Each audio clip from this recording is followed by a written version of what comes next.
their subsequent reputations often eclipsed by the major figures of the art world in France. A number of painters from other countries enjoyed successful careers outside the progressive artistic centers at the turn of the 20th century. The latter part of the 19th century saw artists in mainland Europe searching for new means of expression that would explode into the revolutionary movements of the early 20th century, but elsewhere, particularly in Britain and the US, French realism and impressionism were still exerting a strong influence. Origins and influences. Artists from all over the world made their way to France to study and work throughout the 19th century, taking the ideas of realism and impressionism back to their native countries. Although these styles were no longer at the forefront in European centers of art, they made an impact as they were adopted by comparatively conservative traditions elsewhere, paving the way for modernism in many countries. As well as this dissemination of trends from France, several artists decided to remain in Europe. John Singer Sargent, for example, made his name in Paris and London as well as the US, and another American expatriate, James McNeill Whistler, evolved his idiosyncratic style in self-imposed isolation in Britain. Subjects.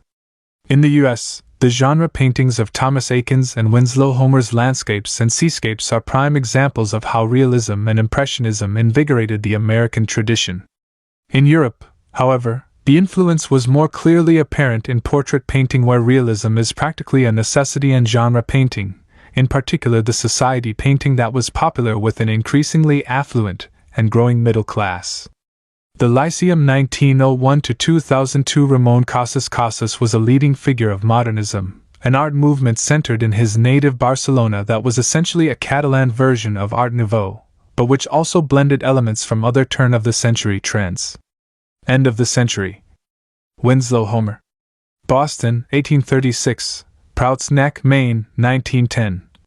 One of the leading American painters of his time, Winslow Homer was an artist of great power and originality, whose portrayal of untamed nature reflects his country's pioneering spirit.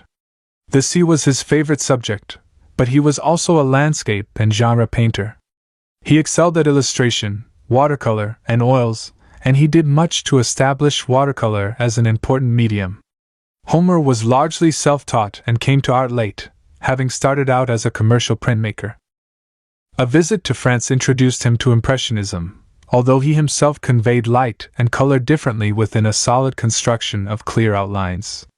He worked prolifically from the late 1850s until his death, producing iconic images of 19th-century American life, as well as art that explored the struggle between man and nature. His portrayals of the Maine coast, where he settled, are among his best-known works, recognized for their superb brushwork, emotional intensity, and hint of modernist abstraction. Lifeline. 1836. Born in Boston, 1855–57. Apprenticed to a Boston lithographer, 1861. Sent to the front as an artist correspondent for Harper's Illustrated, 1866. Visits France, 1873. Begins his first series of watercolors in Gloucester, Massachusetts. 1883. Settles in Prouts Neck, Maine. 1889. Makes the first of many painting and fishing trips to the Adirondacks. 1910. Dies in Prouts Neck, aged 74. Adirondack Guide. Homer's portrayals of outdoor pursuits in the Adirondack wilderness still influence sporting art today. He was able to isolate action with an almost photographic quality which appealed to popular taste. 1894. Watercolor over graphite pencil on paper, 38 by 55 cm. Museum of Fine Arts, Boston, U.S. Closer look. Color technique. Homer filed the paper with large areas of wash, then blotted or scraped back areas to create a lively surface. Driftwood. Homer excelled at dramatic seascapes here. A man in heavy weather gear struggles in the crashing surf to secure driftwood. Homer's work was characterized by its directness, real objectivity, and superb use of color, and this his final painting is no exception. 1909. Oil on canvas, 62 by 72. Museum of Fine Arts, Boston, U.S. Thomas Eakins. B. Philadelphia, 1844. D. Philadelphia, 1916. One of the most outstanding American realist painters of the 19th century, Thomas Eakins was also a sculptor, a photographer, and an innovative teacher. Often misunderstood and ignored during his lifetime, he is best known for his uncompromising portraits and his scenes of contemporary American life. While studying at the Pennsylvania Academy, Eakins unusually took classes in anatomy and dissection at Jefferson Medical College, which led to a lasting interest in scientific realism. He began teaching at the Pennsylvania Academy in 1876 and proved an innovative modernizer, later introducing anatomy, dissection, and photography to the curriculum.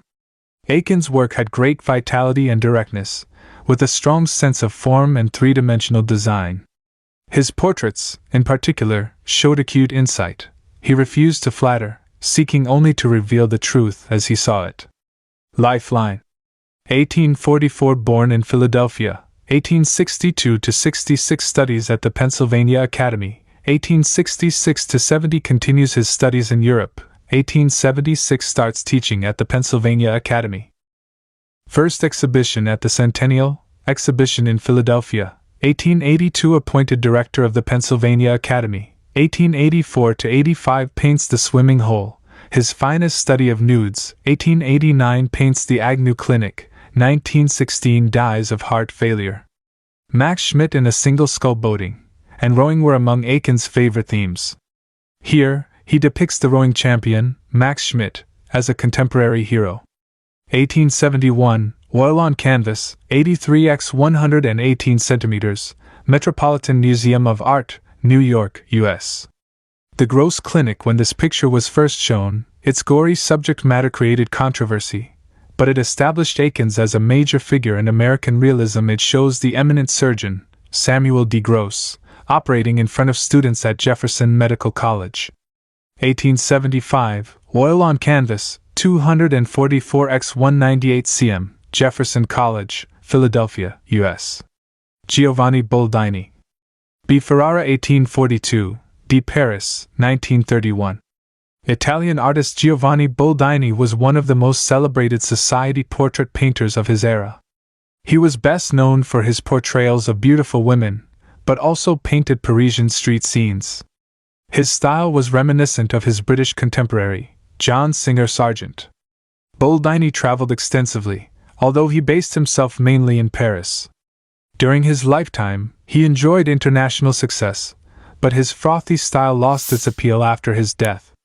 Madame Charles Max / his expressive painting of a Parisian socialite is typical of Boldini, who was known for his lively brushwork and ability to give his subjects elegance and poise. 1896, oil on canvas, 100 by 205 centimeters, Musée d'Orsay, Paris, France.